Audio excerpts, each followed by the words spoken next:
Jérôme François, ces sinistrés, comment vont-ils pouvoir se débarrasser de toute cette eau? Est-ce qu'il suffit d'attendre? Est-ce qu'il y a des opérations de pompage qui vont se déployer? Un petit peu les deux. Il va falloir attendre qu'il y ait la décrue, parce que tant que la décrue n'est pas intervenue, eh bien, ça sert à rien de pomper. Voire ça ravine en dessous, donc ça n'a aucun intérêt. Donc là, effectivement, il faut attendre la décrue, et ensuite, c'est maison par maison qu'il faudra traiter. Et effectivement, tous les services publics, y compris les sapeurs-pompiers, qui ont un maillage du territoire assez exceptionnel, pourront participer et aider les habitants à ce retour à la normale. Donc là, toutes les maisons où il y a des sous-sols, il va falloir mettre des motopompes pour sortir l'eau sur la voie publique et ensuite qu'elle soit évacuée.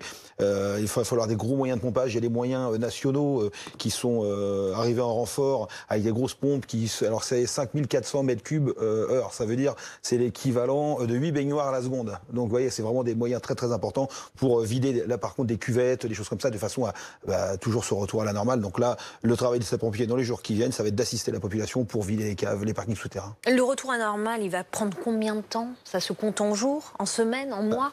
Si vous voulez, pour un retour à la normale, nous, ce qu'on va considérer comme un retour à la normale, ça va être quelques jours, peut-être 2 semaines maximum. Mais par contre, pour les habitants, effectivement, les délais de remboursement, le fait de pouvoir se reloger, d'avoir un frigo, de pouvoir stocker sa nourriture, ça va être beaucoup plus long. Ouais. Stanislas Di Vittorio, quand on voit ces images, est-ce qu'on peut estimer l'ampleur des dégâts? Alors, c'est difficile d'estimer l'ampleur des dégâts de façon précise, mais il y en a probablement... Si je devais donner un chiffre, je dirais c'est pas précis, quelques centaines de millions d'euros probablement. C'est un ordre de grandeur, si c'est plus, si c'est moins. Je dirais plutôt milliards. Moi. La réalité, c'est que je pense que personne ne sait à ce stade l'évaluer avec précision. Pour donner quelques chiffres, je dirais l'assurance, ce qu'on appelle multirisque habitation dans le jargon, donc l'assurance habitation, c'est à peu près 8 milliards de primes par an, pour donner un ordre de grandeur. Après, ce qu'il faut savoir aussi, c'est que depuis 10 ans, ces primes, elles ont augmenté d'à peu près 35%.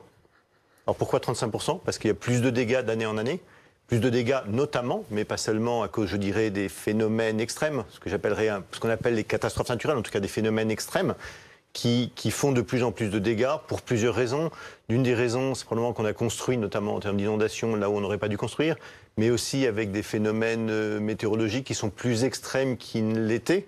Et donc, ce qu'on sait, c'est que cette augmentation, elle va continuer, parce que ces phénomènes extrêmes, ils vont continuer. Donc, ça pose une vraie question à quel point est-ce que toutes ces maisons vont rester assurables si on se projette à 15 ou 20 ans? Ouais. Gérard Felzer, vous nous disiez tout à l'heure un petit peu la même chose, c'est-à-dire que ces épisodes risquent de se multiplier, épisodes d'inondation. Est-ce qu'il y a des leçons à tirer de ce qui s'est passé ce week-end? Oui, d'abord prévenir, ne pas donner des permis de construire en zone inondable, déjà, ça serait pas mal. Et puis se protéger un maximum par rapport à l'artificialisation des terres. On n'arrête pas de bétonner, l'eau peut pas s'écouler. Et puis on n'est pas à l'abri d'une nouvelle dépression qui peut arriver. On sait que les nappes phréatiques sont complètement pleines, donc on supportera d'autant moins une nouvelle arrivée d'une perturbation. Et puis c'est la triple peine pour tout le monde, parce que pas de transport, donc pas de ravitaillement, pas de seul au monde, en gros, quelque part. Et donc, les transports, il va falloir qu'ils s'adaptent là aussi. On va pas construire ou reconstruire des routes en bord de falaise, comme on l'a vu. Et on a vu qu'aujourd'hui, il y avait un viaduc en Italie qui a été carrément emporté par les inondations. Et ça, il va falloir qu'on soit beaucoup plus vigilant sur les constructions, les types de constructions et les consolider. Une route, il faut faire une adéquation entre l'adhérence et l'écoulement des eaux.